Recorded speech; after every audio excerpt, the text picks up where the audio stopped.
Hi,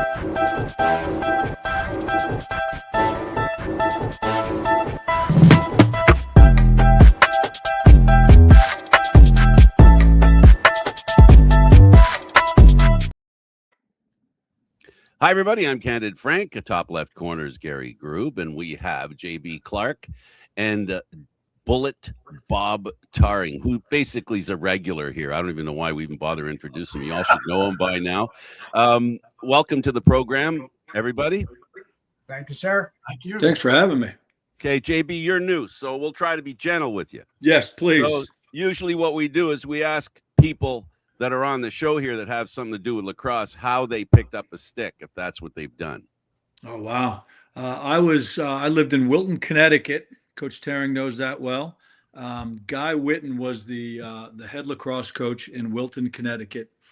And I was a baseball player, probably a better baseball player than I was a lacrosse player. But summer of my 8th grade year, so between 8th grade and freshman year, my buddies talked me into playing lacrosse, so I played lacrosse and baseball that summer, and that was literally the last time I ever played baseball. From that point forward, I followed Coach Witten as much as I could, and played there. And then I played for a year at Roanoke College before I left there and actually started coaching for Coach Witten, and I've been in it ever since. Help us understand what it was about the game that kept you in it. I mean, there's always things we start, but I'm always curious about what kept you in it. Yeah, I think it was clearly the speed and excitement of it. I was a pitcher, so I was involved, once every 4 games or whatever in baseball. I wasn't a very good hitter, so they couldn't play me at first base like the other pitchers they could. So I think it was being involved in every play and being active more than just standing there at first base or sitting on the bench watching everybody else play. I think that was really what it was. And, I got to be honest with you, Coach Witten was kind of a Pied Piper in our town. And he was having a lot of success. Not that our baseball program wasn't, but not to the extent that Wilton Lacrosse was having. So it had as much to do with Guy Witten and the figure that he was in our town, the leader that he was, the success that he had. I really like the physicality about it too, Frank, really.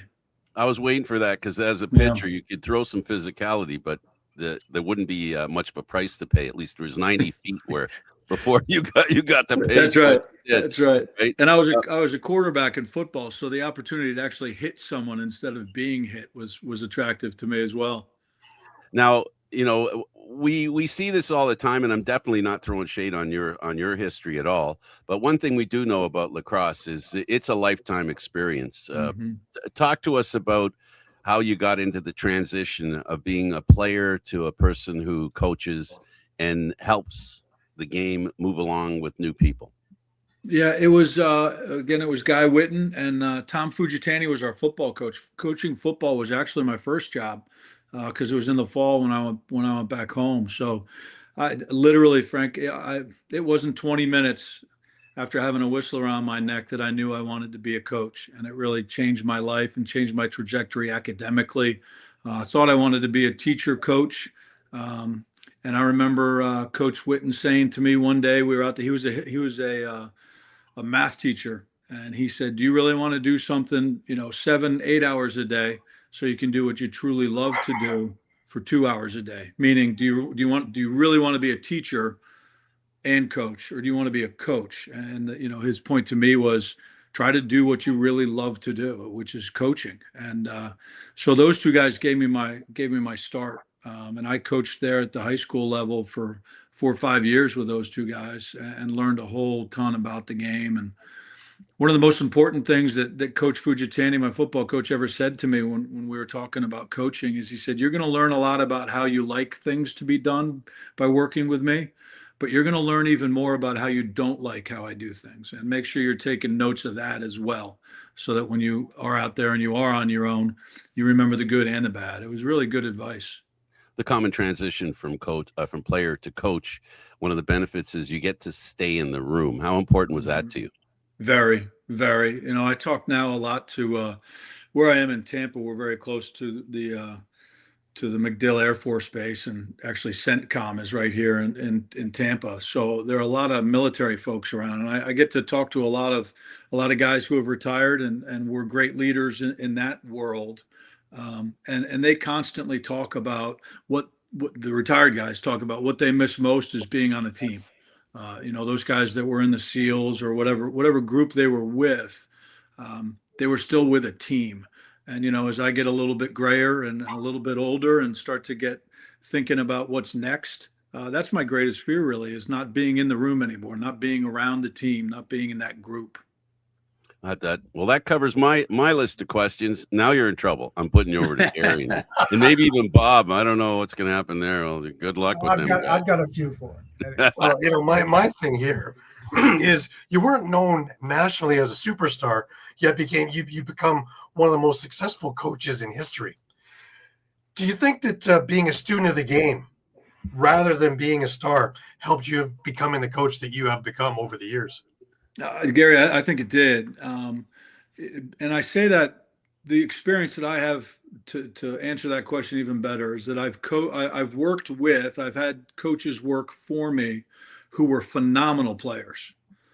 And oftentimes they don't turn out to be the best coaches. Right. And what I've always said is I think that the game came so easily to them that it just happened. They didn't have to think about how to back cut. They didn't have to think about how to take a jab step in a split dodge. They didn't have to think about where their hands were. They didn't have to think about how to thumb the ball or put your finger on the ball to keep it in the stick, because they just ran by guys. For me, I was a pretty average lacrosse player. I look back on it. I wish I could remember more about my playing days, but I do remember having to think about, pretty much every step and finding ways to get myself open or to get in a position where my hands were free and I could feed someone. I wasn't the greatest shooter. I did have a good number of goals, but, they were all hard earned and as much earned through my thinking about how to do it. I was very coachable, is what Coach Witten tells me nowadays. So I think you're right. I think, not being a great player probably helped me because I had to think about every step. Right. Now, you had a lot of trips along the way before you hit a head coach. You were at Ohio State, Roanoke. You're also at Duke, Loyola. Each one of those stops, did they have different things that you were able to pick up towards becoming a head coach? Well, first of all, most of them, if you think about it, most of them I was working for Hall of Fame coaches, Right. All the way back to high school with Coach Witten, but Coach Pressler and Coach Pilot and Coach Cottle. I mean, all those guys, they're all Hall of Fame guys. So I was very fortunate early in my career to catch on to taking notes. Literally, I have, you could call them journals if you want. Being a journaler, I guess now is what's cool. But I have notebooks going back to literally my days working with the high school kids and Coach Witten all the way up through this year. So I'm able to go back through those things, kind of like going through the archives. And it's amazing how much the game changes. And Coach Taring will back me up on this, I bet. But it keeps coming back to the same old stuff. It was these changes you see in decades was really stuff that was done decades ago. So it's really interesting in that respect. But it was my growth in the game was all about working for the guys that I was able to work for. Right. What do you think the biggest challenges was in establishing your credibility as a young coach? Now it's easy because you have a big lineage, almost 400 wins. But back when you were starting out, what do you think the biggest thing was for the credibility? I think a lot of it had to do with who hired me, frankly, Gary. It really did. I was, because of my lineage in Wilton, I was able to get a job with Mike Pressler at Duke, who was a Wilton guy. He was 5 years ahead of me at Wilton High School and a Guy Witten protege as well. So that certainly helped me get that, my foot in the door there. And then I went to Duke and, following Coach Pressler, we had some success there. So, next thing you know, Dave Cottle thinks that maybe I can help him. And then, it really worked that way. It's so much of it is who you know. But I always had that chip on my shoulder that I didn't play big time college lacrosse, that I was kind of a nobody in the world. And I'm at these conventions and I'm looking around and I'm seeing all these phenomenal players that have now become coaches trying to, they're the who's who and I'm the who's he. You know what I mean? And so I think I always kind of had that chip on my shoulder where I had to work harder. I had to sit through more presentations, take better notes, watch more tape, and try and figure the game out that way. Right, because it leads me to how your coaching style has evolved over the years, because the game has changed immensely over the last 20, 30 years, especially over the last decade. They're so much bigger, so much faster. And Yeah. how do you stay current with your coaching style? I wasn't a very good student until I found a subject that I really liked, and Right. that subject was lacrosse. And I do consider myself a student, a lifelong learner. Um, and I'll never forget the last convention that Guy Whitten went to. And it was Sunday afternoon, and most of the people had left. And I don't know who the poor guy was that had the last presentation on a Sunday at the IMLCA convention. And Coach Taring's laughing because he knows what I'm talking about.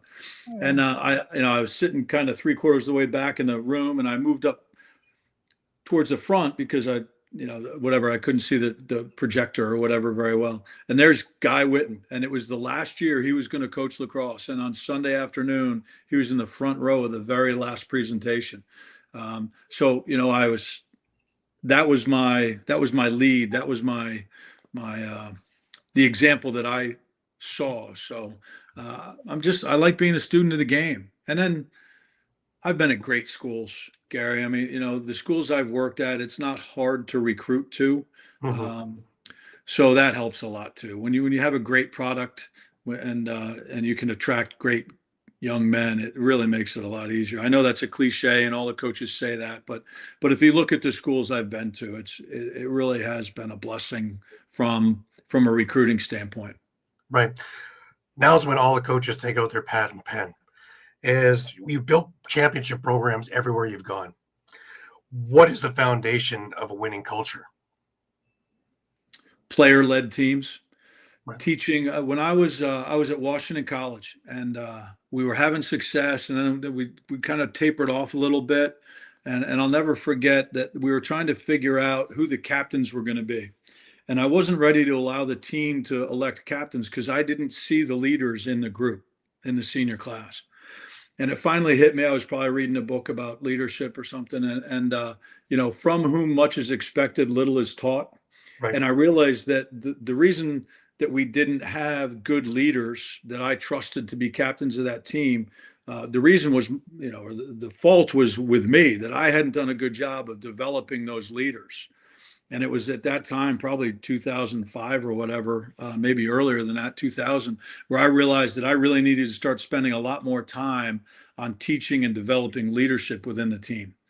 I think our success in the last 20 years has really been more about my ability to let go and give that leadership and the culture over to the team because I work with them. I teach them from the second they get on even before they get on cable. We'll read a book this summer.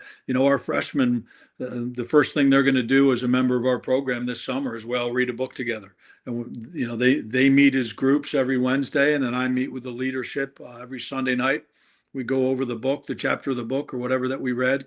Right. So I think it's the development of the leadership that has been key. Obviously, great players. Don't get me wrong.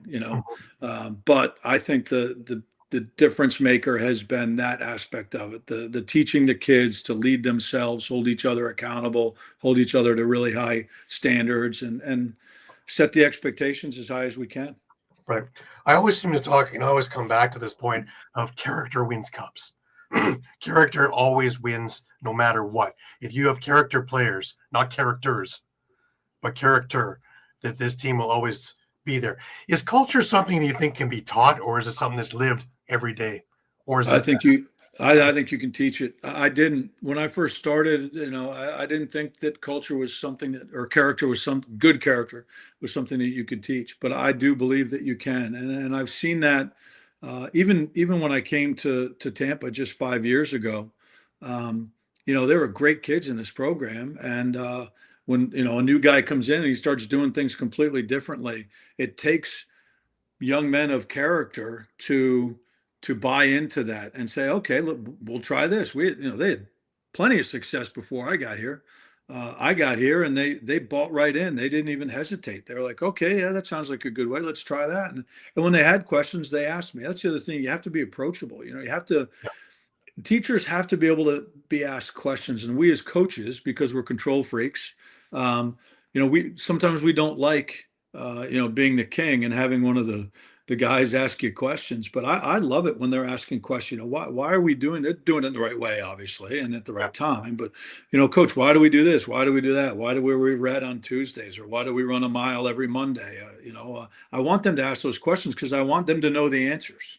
Because very rarely is it because I feel like it. And Dad used to say because I said so.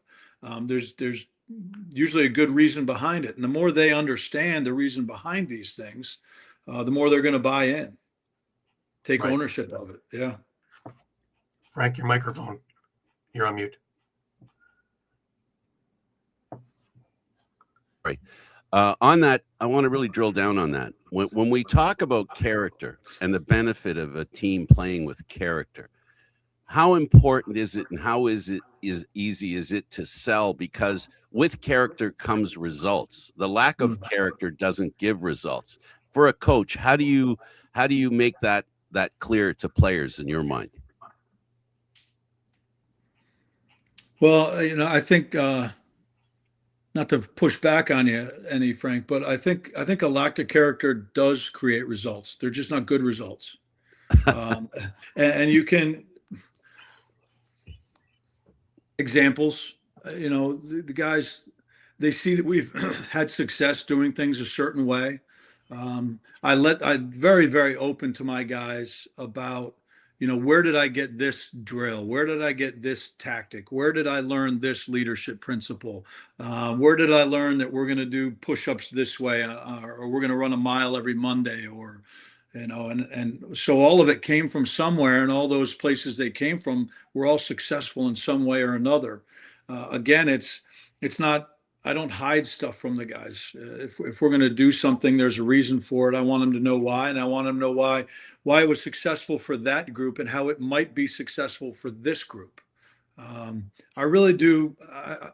I really believe if you treat them like dogs, they're going to act like dogs. If you treat them like grown men, they're going to act like grown men for the most part. I mean, they're 18 to 22-year-olds, so there's going to be, some stuff going on, as you can imagine. But the more you treat them like grown men, and that's one of our core principles is it's BAM, BAM, be a man, and we drill that home from the first second they choose to join our program. Really, they're getting hammered right away about making good choices over this summer, for the freshmen or for the transfers coming in. Like, guys, we do this differently. I know you're 21 years old, but you're going to have to do it this way. And it's not, I don't want it to sound militaristic or anything, but it's just a really high level encouragement, culture of doing the right thing and acting like a man. Right. Being a team, right? Yes. Yeah. Whether it's military or otherwise, a team, it's centered on being a team. Some of the best leadership books I've read, most impactful in my program, have nothing to do with sports or the military. I mean, there's millions of great books out there just on leadership principles within the business world. Simon Sinek is one of my favorite speakers. He's phenomenal. Mm-hmm. I like to ask scouts this question. I'm really interested in your answer as well. Is what do you look for first when you're evaluating a recruit?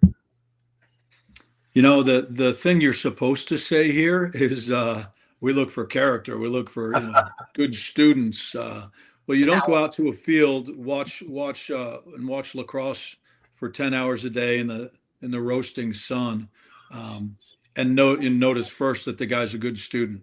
You notice that he's a good athlete. You notice that he's a good player. So it really does all start with, is he a good athlete? Is he fast? Is he strong? What qualities does he have that we may need in our program? And then all the background checks begin, right? Then you start talking to his coaches, his teachers, his guidance counselors, his parents, the kid. One of the greatest things to do is sit in an office with a kid and his mom or dad and see the reaction of the kid when you make you can really force parents to start asking questions that the kid's going to be a little uncomfortable with. Mom wants to know where he's going to eat. Mom wants to know if there's a school nurse. Mom wants to know who's in charge of the academics, Right. those things. And a lot of these kids, these 17-year-olds, sit there and if he's rolling his eyes at his mom and or saying, "Mom, come on," you learn a lot about a kid in those Yes, you do. little time frames. Sure. But it really, Gary, it starts with, are they good athletes? Could they play for us? Are they strong enough, big enough? Do they have good enough skills? We as Right. coaches are arrogant enough to believe we can teach a kid how to pass and catch or how to cut and whatnot. But he's got to be able to do it at a pretty good speed. Right. What advice do you give to a player who feels overlooked? Well, if you feel overlooked, it's getting too late. Especially there's so many different levels of college lacrosse now, Gary. And I know up north, there's so many different levels of the indoor game and starting to be so many more different levels of the outdoor game. But in the NCAA and in the United States, there is a place for every kid's level to play. We played a team a couple years ago, and we were beating them pretty good. But they had a kid who had about a third of an arm. Literally, he had about a third of an arm. And he Right. would take his stick and put the butt end under here, and he'd cradle like this. And when he really had to throw it hard, he'd throw it with one hand. He scored a goal against us. We were the number one team in the country, and this kid with one arm literally scored a goal again. I mean, you talk about there being a place for every level of lacrosse player. It truly is one of the greatest things about our college game. So, if you feel like you're being overlooked or it's getting too late, you're wrong. It's not. It might be too late for you to go to North Carolina or one Right. of those TV teams to go to. But shoot, what are there? 250 Division III teams now, or something like that, Coach Taring? I mean, there's 80 Division II teams, another 75 Division I teams. That's just NCAA. This MCLA, the club lacrosse. They're playing it at Clemson and Florida State and all over the place. There is a place for everybody, every level, to play good quality lacrosse. Doesn't really answer your question that much, Gary, but I would say don't give up. It's not too late. Right. For instance, at the University of Tampa, we recruit very late. We're just now starting on the 27s. So a lot of people think they're behind for us, like they might have missed the boat for the University of Tampa. And that's not the case at all. We're literally, last week was the first week we were out on the road watching 27s play. Whereas, the Princetons and all those guys, they're doing the 28s and 29s now. They wouldn't even think about a 27. So we just had a 26 contact us. He's a heck of a player. Right. We'd take him in our program right now if he was able to get into school and pay for it. We'd take a kid right now. Sure. Bob, let's throw it over to you for a little bit. Yeah. Long time, JB. We've known each other. Yeah, it's great to see you, Coach. Great. Always great to talk to you. We spend time at the conventions. I guess one of my first questions is, why did you focus on Division II rather than Division I? Because you could have gone Division I, and I know that from talking to coaches that you were approached. Why did you decide to stay Division II? The truth of that is, Coach, it was closer to Division III. And what does that mean? I'm still a big believer in the importance of the education of sport to the overall education of a young man. Division III seems to be like the highest level of that, if you will, because there isn't any scholarship money. Those guys are, other than the merit money or the financial aid, they're paying their own way to do that. So that you don't have that side of it. It was, I don't know. I got, Mike Serino, who was the coach at Limestone, hired me. And I went down there and got into this division, and it's been, I've loved every minute of it. I really have. Not that I didn't love my time in Division I. Don't get me wrong. There's nothing like a Duke Carolina game on a Tuesday night in April in Chapel Hill or Durham. I'll tell you that. But yeah, that's right. But I'll also say this, and I tell a lot of young coaches this. I was the head JV coach at Wilton High School, and we were playing Yorktown High School JV, and the varsity game was a couple hours later or whatever. That JV, I was just as nervous about coaching that JV game as I was about coaching the varsity game later on, or going back to when I was with Coach Cottle, playing Maryland in the Final Four. I mean, I was just as nervous, just as excited, just as happy when we won, just as sad when we lost.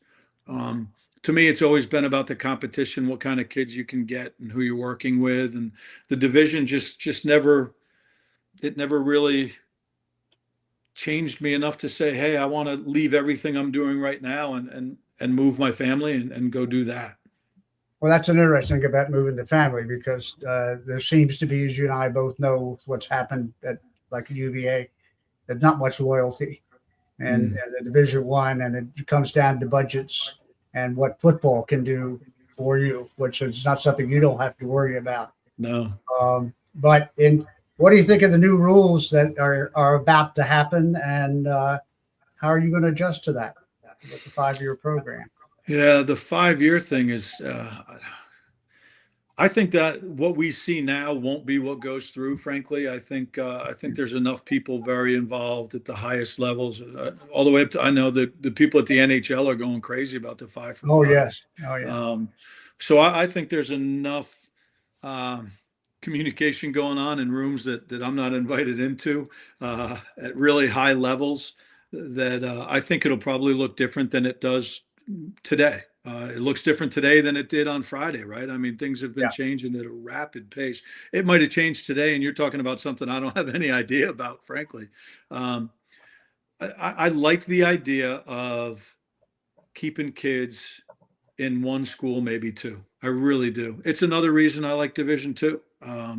Do we deal with the transfer portal? Absolutely. We have kids from the transfer portal.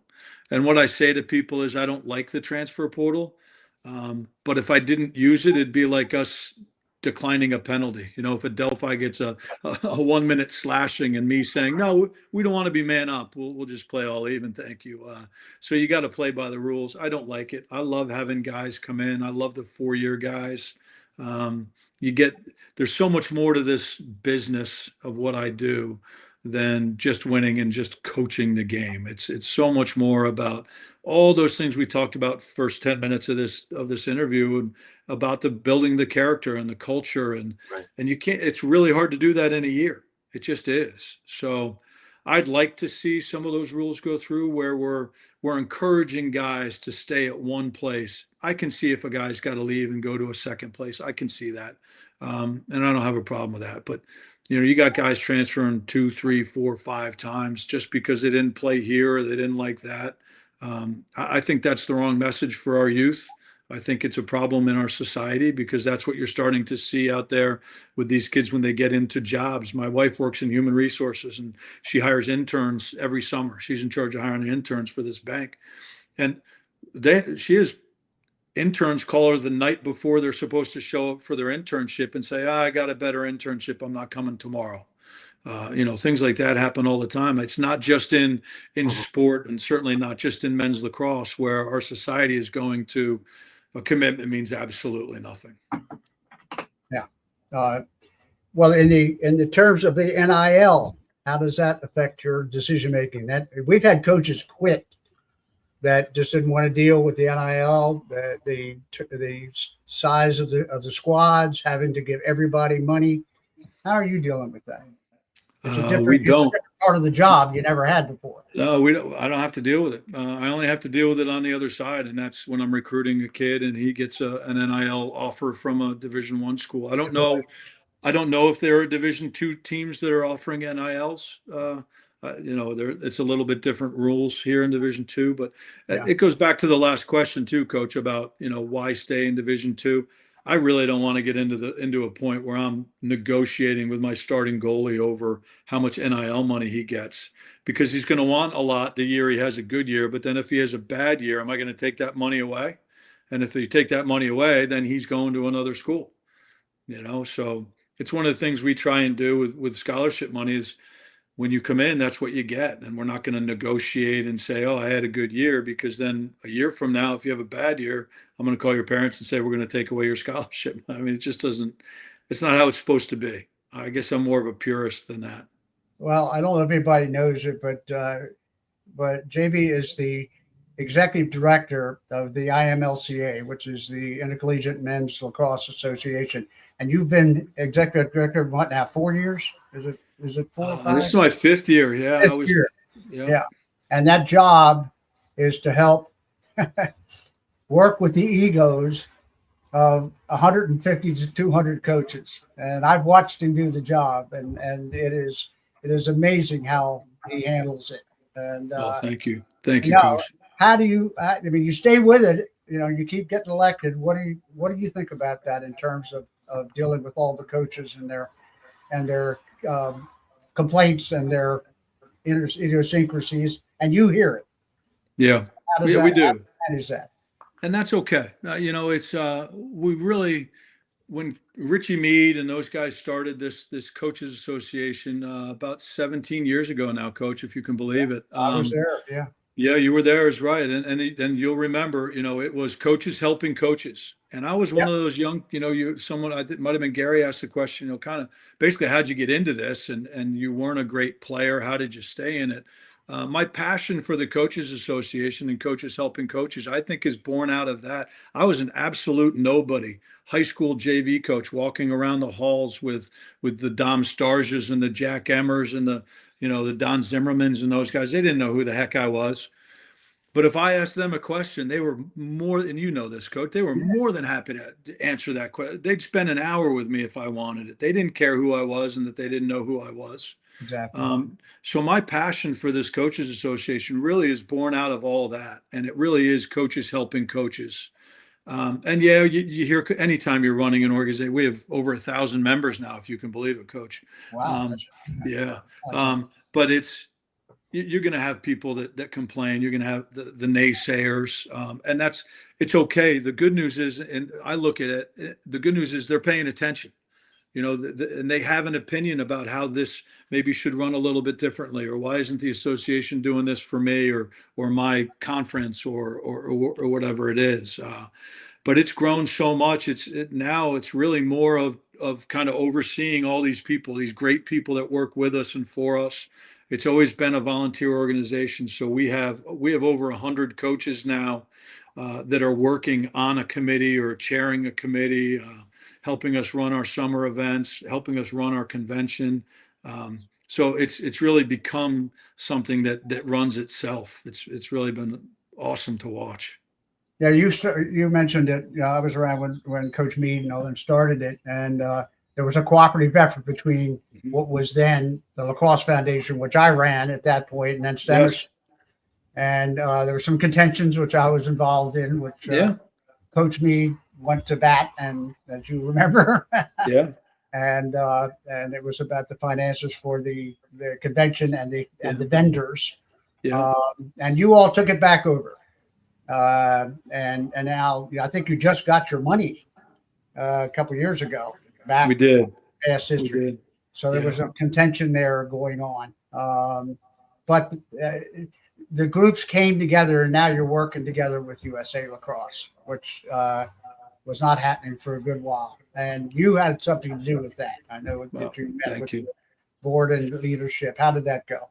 That was it was hard, because I was the younger guy. I was kind of, you'll love this, Coach. I was the head coach at Washington College. I had a phone call one day from Coach Mead, and he said, "What are you doing this afternoon?" I said, I'm working. I'm here in the office." He said, "No, you're not. You get over here to Annapolis. Meet me at it's at McGarvey's or something down there, right downtown Annapolis." Right. He said, "Meet me at McGarvey's at 5, or at 3 or whatever." So I go over there. He goes, "You're going to be the treasurer of the IMLCA. Come with me." We went out to the Bank of America. We opened a checking account, and I was the treasurer for the next 12 years. We spent a lot more time at McGarvey's that night than we did at the bank, but some great plans were laid there. The relationship with USA Lacrosse, as contentious as it was, it's something that Steve Stenerson and I always agreed upon, is that we both had the best. We wanted what was best for college lacrosse, and he might have had a different view of how that looked than we did, I was kind of thrown in the middle of it, as you alluded to, kind of between I remember. here's Richie and here's Steve and here's JB in the middle, just trying to Oh, I not get remember. drowned in the middle. But I learned so much from both those guys on how to deal with, it's okay to have opposing views on things. And it worked out great for USA Lacrosse. They're doing great, and the IMLCA is doing great. And that money you alluded to, Coach. We did get that back, and what it does now, we have what's called a coaches relief fund. I think you're familiar with that, and Yep. and when unfortunately, our coaches sometimes do have these tragedies in life, and we're able to. It's not a lot of money, but we're able to help them in whatever way we can when they're going through those, and that comes from our coaches. It's really kind of it is the single best thing we do, without question. Right. I agree. Question about club lacrosse. I know Are you talking like high school club, Coach? high school clubs. Yeah. I've done college and high school, mostly college. And I watch, of course, we sit out there in their chairs in the summertime, just dying, and they have no idea what we go through with that to find two players, whatever the case may be. What do you think club lacrosse has done for the development of the high school athlete that you have to recruit? Ooh, Rather than the structure of their high school program. Because you've been in both. I've been in both, and I've watched both for decades. I think the best way to put it is it's been good and bad. It's been good and bad. It has given kids opportunities to play with other kids that back in the dark ages when I played high school lacrosse, you didn't get to play much with kids from other towns. It was all the kids from your town. Yeah. You went to the Army lacrosse camp for 5 days, and you played with some other guys. But these kids are playing with kids from all over the country all summer long, which I think is good. I think it's positive. I'm really concerned about the trend of kids deciding not to play high school lacrosse so they can focus on their club lacrosse. I think that's a big problem, big mistake. But the other side of the coin is, unfortunately, the game is growing so fast, even at the high school levels, you're not getting quality guys coaching these kids in high school, and you're not getting quality guys coaching them in youth and as they're growing up. So, here's a little push to get some of the guys who played in college or even just played in high school that can go out and spend a few hours a week coaching the kids. It's the club world is doing wonders for a lot of kids. It really is. It really is. It's making recruiting easier in some ways for we coaches. You remember, if you wanted to recruit a kid from Long Island, you went to Long Island to find him. If you wanted to recruit a kid from Fairfield County, Connecticut, you went to Fairfield County and found him. Now you go to the Delaware turf, one of the worst places on earth, and you sit there for 5 days, and every kid in the world comes there. I mean, look at these rosters. I remember watching the Notre Dame.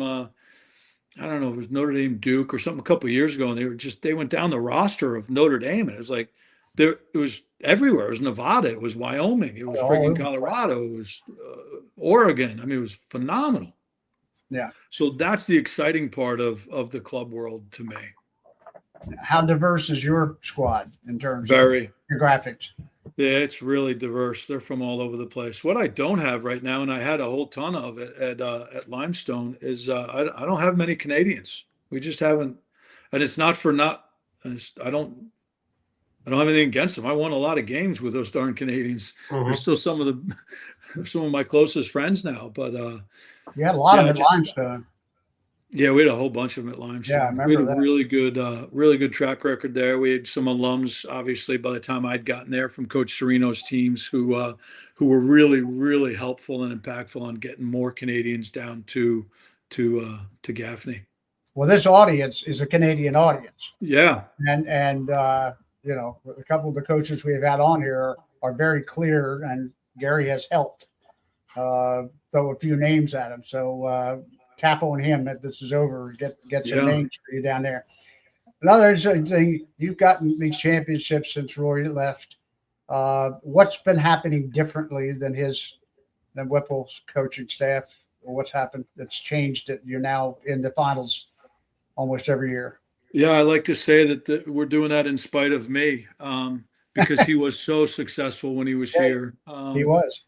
You know, he left this place so much better than he found it, and you know, I've a huge debt of gratitude to him. Every time we win, you know, certainly win a championship, it's great, but every time we win, and you know, I came in, it was easy, Bob. I got to be honest with you. I was really worried about coming here from Limestone and would they accept me? You know, I was, I was like the anti whatever, you know, the Darth Vader from down or up north. And You were the enemy on the I was the field enemy. before that. So. Yeah. But it's the quality of person that the University of Tampa attracts. And Coach Whipple did such a good job of bringing here that when I got here, the roster was just chock full of good guys and obviously good players. So I didn't have to spend 3 years rebuilding the thing. You know what I mean? I just didn't. I came in with a little bit different way of blowing the whistle and some different drills and a little different way to skin the cat. And the guys bought in. They bought in, and I learned so much from them, and hopefully they learned a lot from me. But I think it's just been the maturation of the program. We're 15, 16 years old now. It's interesting that, you know, we won our championship in 22, and then our women's program won it in 2024 and 25. And so it was the exact same number of years for the women's program to win a championship and the men's program to win a championship, which I thought was really interesting and probably not a coincidence that when you start a new program, it's going to take a certain amount of time to do it. I think, you know, similar to like Coach Paradine at Lenore Rhine. I mean, I think it was a similar number of years between him starting the program, him winning a championship and competing for it all the time. So, I fell on a good place, and Well, you're in a perfect situation to recruit. Yeah. I mean, yes, yeah. I mean, I've been to Tampa Bay many, many times in that area, and it is absolutely beautiful. I can't imagine not wanting to go to school there. I actually was considering moving there at one point because my son was there, and I talked to Whipple, but I didn't move there, so I didn't. I told him I'd love to. He would have rented you a place. He's got a bunch of properties. I'm sure you could. Oh, yeah, I heard that. Whipple That's right. Landlord. He was a landlord. That's right. That's right. No, I forgot about that. You mentioned character, and it's so important. And the book reading. I know I've been working with UVA's program for years, and that's kind of what happened there. I don't know whether you did it first or Lars did it, but the book program of bringing the kids together so it becomes brain as much as physical development. And you do need some characters on a team. No doubt. Yeah. Oh, yeah. yes. You want character, but you got to have a few characters just to keep the balance going. Agreed. But the development of the brain as well as the physical side and skill side of the game, that's what develops a full team, I believe. And I think that's what you've done down there with great success. It really is. The last question, I want you to know how you got Coach Gruden involved. He's been your biggest cheerleader. Yeah, well, he was actually out at the field again today. He came out. Was he really? He wanted to be coached in lacrosse. It was awesome. We did some stick work with him. We taught him. I told him he looks more like a crease attackman than anything. So we didn't want him running up and down the field. We taught him how to come off a pick, how to read the defender on a pick. He did some shooting today. He's become, to say he's a good friend would be an exaggeration, Coach, but he's become a friend. Texted me a whole bunch, leading up to the championship game and after. He came to our semifinal game. I believe it or not, I have a young son. I have a 14-year-old son. He texts my son. It's really been a lot of fun. It was born out of just a confluence of things came together for us to create the relationship. And then he came out to practice one day, had a great time. Like I said, he came to a game. The parents treated him great. He's at the tailgate after the game, hanging out with the parents. And he's just what you see is really what he is. It's not an act. He is not an actor. When And he's you a see him character. on, he is a character and And a of great live character. Yeah. Well, he was as a coach. I mean, he was very animated on the sidelines, and I watch his program, sure you do, where he opens the box, and somebody new has sent him a helmet. Have you put him in equipment yet, or just? Oh yeah, he was in a helmet and gloves today. Oh yeah, No kidding. yeah, Wow. yeah. Oh, Yeah. that's He's a giant man now. His son is a bodybuilder. I don't know if you knew that. no, I did not. And he's hard as a rock. He is big and strong and yeah, I wouldn't want to get caught in a dark alley with him mad at me with those eyes. He's got those eyes, man. He can but we've been really lucky to have him come up. We have a group that does our media for us. It's actually a company started by Mark Whitaker, who played for me, just started a company when he was a student here called Maverick Media, and he works with the Groob group. Anyway, Mark sent me the stats.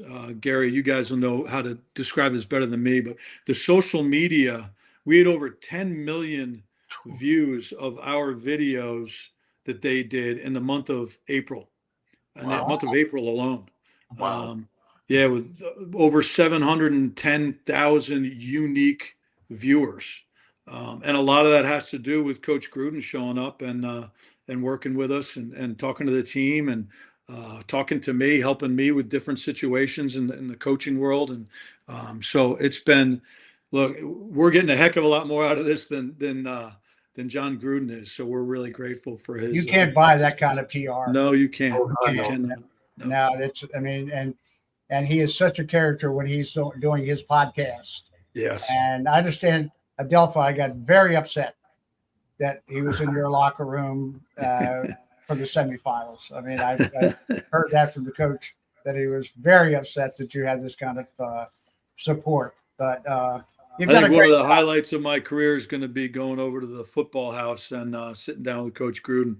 But it'll scare me to death, I'll tell you that. He's going to ask me for my snap count from my high school football team. I know it.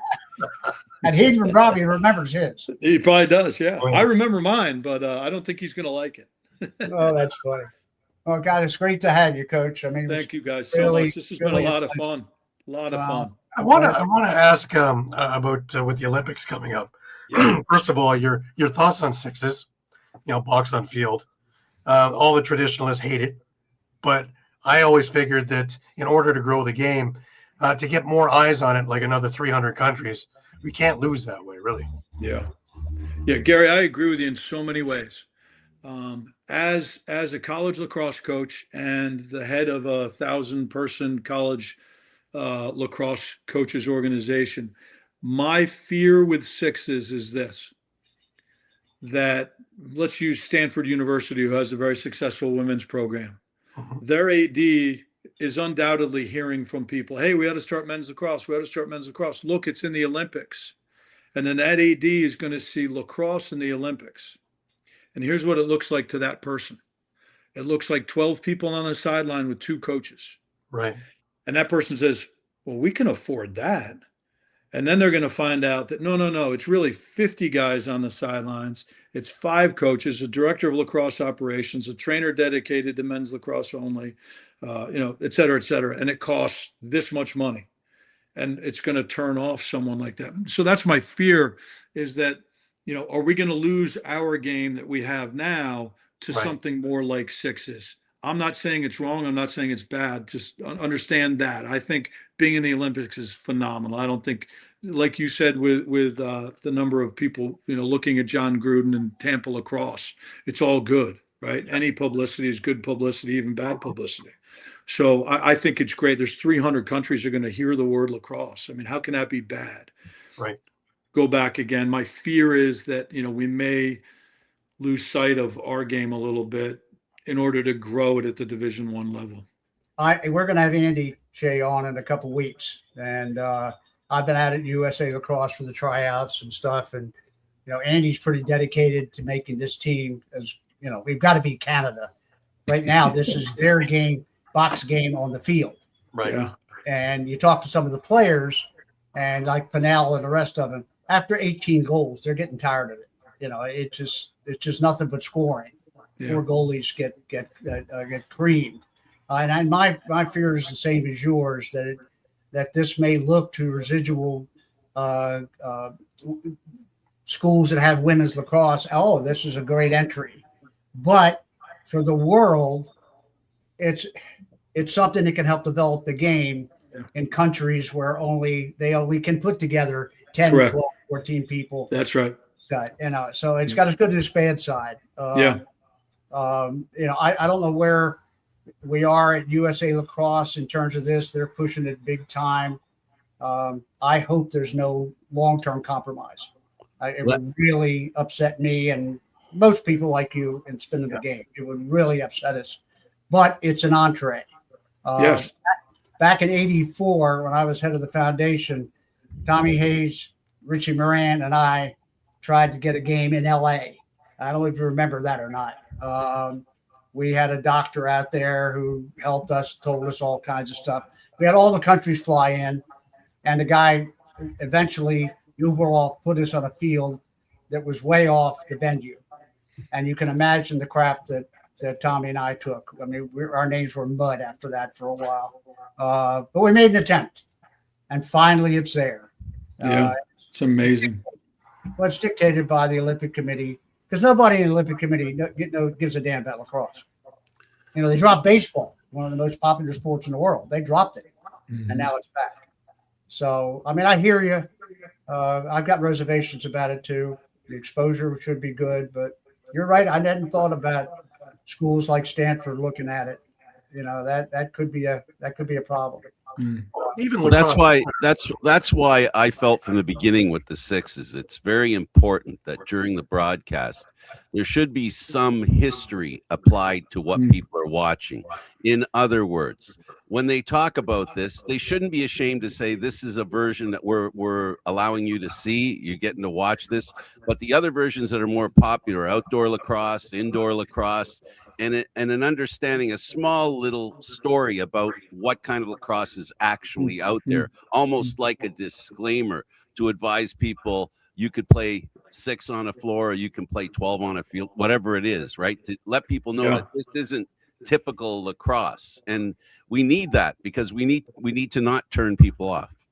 That's a really good point, Frank. I guess the Native Americans would be a little bit disappointed that we're only playing with 10 guys on the field at a time, right?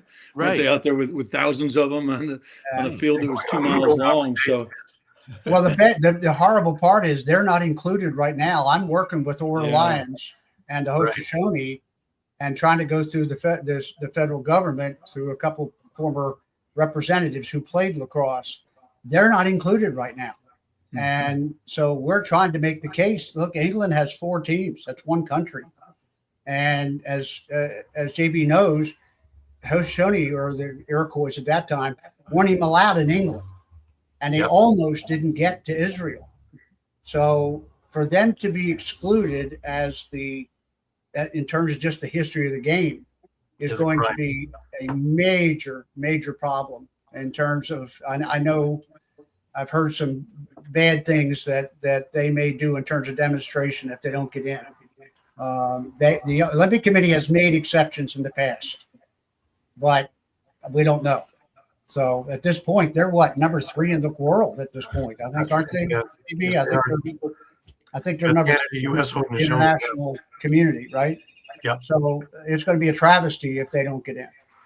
So, guys, Gary, I just wanted to show you this, Frank. If you look in the background of my, I don't know how to get my pen there, but if you look in the background over my head here, that's Reed Reinhold from British Columbia, and this is Shane Jackson, who's still playing Shane's still playing in the NLL, I believe.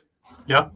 Yeah, I just noticed that. I was looking at those 2 guys. There was something else. Reed's been an old friend of mine, and is that right? He's been on the show a few times, and we've actually done some research for him when he was, doing some stuff for the Players Association. Yeah, so, and his brother Tor was something else too. Oh yeah.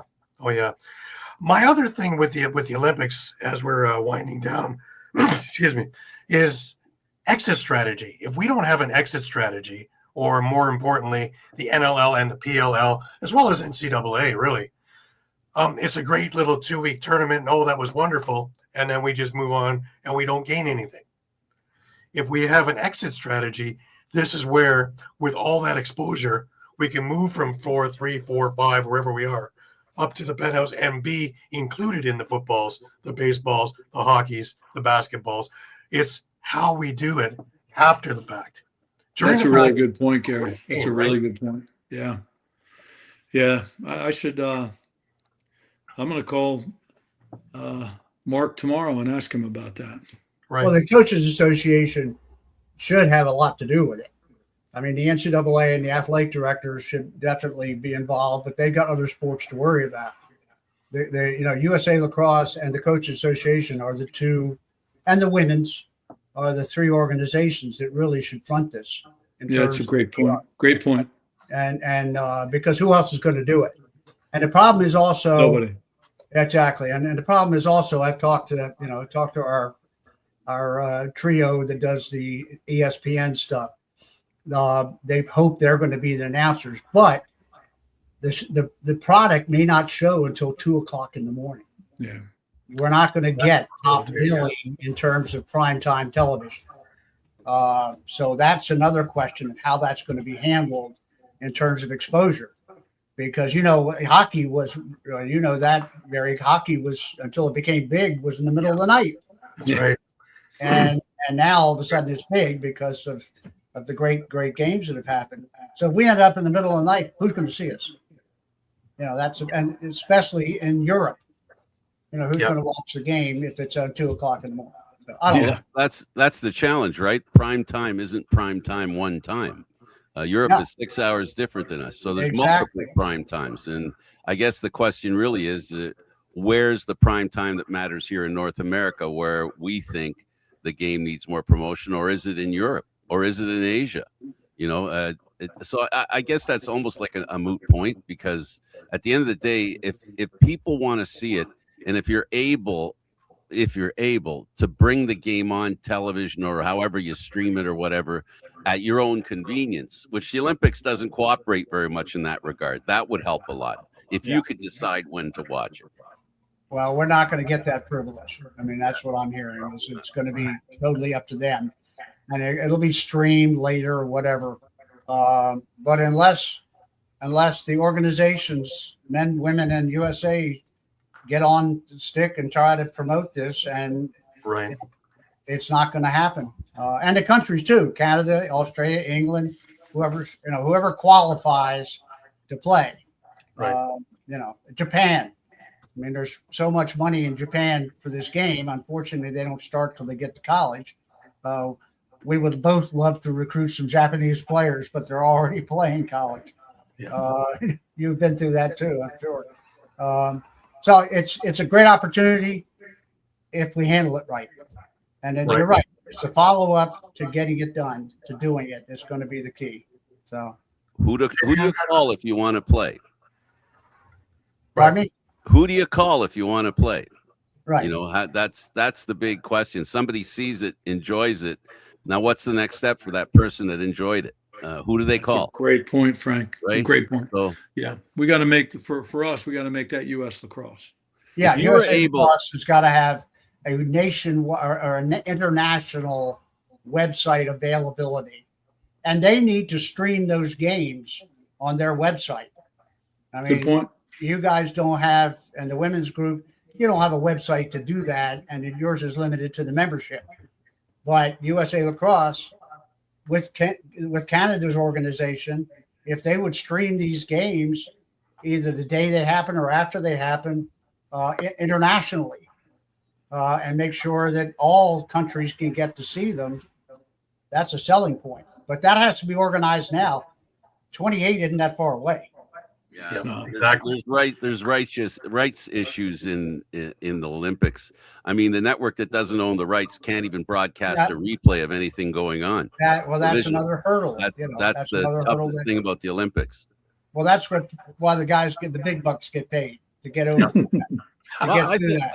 I think as simple as a website or a 1-800 number that people can call if they're interested. If the Olympics allowed that to happen, I think that would go a long way to basically, again, how do we hook up the people who like what they're seeing and want to know more about it? How do we make that that transition from Absolutely. learning about it to finding out about it, and not We're also going to forget about it real fast. absolutely. Well, Oh, yeah. attention span is 30 seconds. That's That's what the exit attention strategy span- I'm 30. talking I'd love to have a 30-second less. attention span. Maybe less. It'll be come and gone. And, now Ricky, I've talked to him at USA Lacrosse, and he's thinking about world teams and he's thinking about USA. That's his job. But this is bigger, this is bigger than that. And I just feel like USA has to take a huge role in this, as well as your Canadian, because you're the two countries that can do it. I got a crazy off the wall idea. I'll take it. Okay, while the game's on the air, right? There's advertising for sale on the sidelines. Why doesn't Canada, the US, and everybody else who's interested in lacrosse either post a website there? If you want to know more about lacrosse, post the website there. Or I don't know if a barcode's possible. I don't know if that's possible, but my point is, I think we're all on the same page that we all know this is an opportunity, and this opportunity needs to be stricken while the iron's hot. We can't wait for the iron to cool off, because then we're just going to end up back where we were before the Olympics. So we all want the same thing. At least I know you guys do.